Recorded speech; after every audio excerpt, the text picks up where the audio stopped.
कुछ साल पहले समर हॉलिडेज में मैं अपने कजिन से मिलने जा रहा था, जो कि हमारे गांव से कुछ ही दूरी पे था। मैं बस से ट्रैवल करके जा रहा था। तभी मुझे रियलाइज हुआ कि मैं अपने स्टॉप से थोड़ा आगे आ चुका हूँ। तभी मैंने ड्राइवर को मुझे वहीं ड्रॉप करने को बोला। यहाँ से मेरे कजिन का घर लगभग आधे घंटे की दूरी पर था। मैंने वहां से वॉक करके जाने का डिसाइड किया, क्योंकि दूसरी बस आने में अभी 1 घंटा बाकी था। वो जगह बहुत ही सुनसान थी। हर तरफ सिर्फ खेत ही खेत थे और वहां दूर दूर तक कोई भी इंसान दिखाई नहीं दे रहा था। तभी मैंने वहां कुछ स्कैरक्रोज को देखा, जो कि खेत में लगे हुए थे। वो स्कैरक्रोज दिखने में काफी अजीब थे। वो दिखने में बिल्कुल असली इंसान जैसे लग रहे थे। और तब मैंने उन्हें ध्यान से देखा।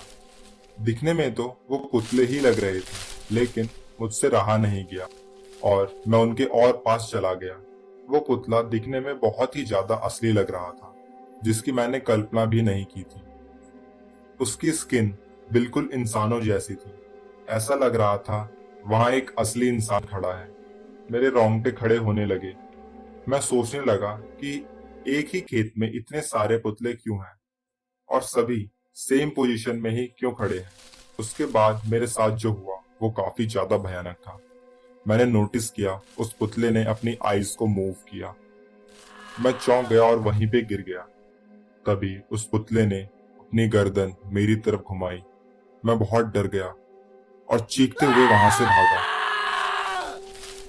मैंने देखा वो पुतला भी अपने हाथों में एक घास काटने वाला साइट लेकर मेरा पीछा करने लगा। वो अजीब तरह से आवाजें निकाल रहा था।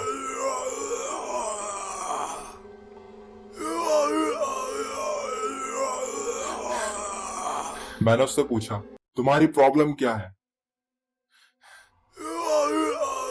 वो पुतला भागते भागते मेरे काफी करीब आ चुका था। वो अपनी ही भाषा में कुछ बोल रहा था।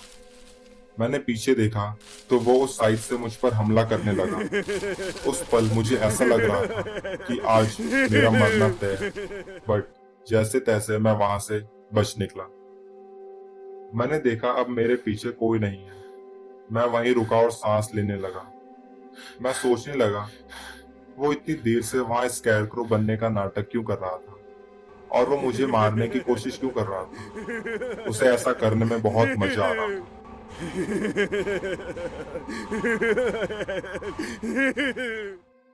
तभी मुझे अपनी गर्दन पर चोट का एहसास हुआ। मैंने देखा मुझे उसकी साइड से चोट लग गई थी। उसके बाद मैं वहां से निकला और पुलिस को इन्फॉर्म किया, लेकिन जब पुलिस वहां आई तो वहां कोई भी स्कैरक्रोज नहीं था। लेकिन उन लोगों को वहां कुछ खून के निशान मिले और कुछ बॉडी पार्ट्स भी। लेकिन अब भी मैं बस यही सोचता रहता हूँ कि वो स्कैरक्रोज आखिर वहां कर क्या रहे थे, और अगर मैं वहां से भागता नहीं तो क्या मैं भी उन स्कैरक्रो की तरह वहां लटका होता।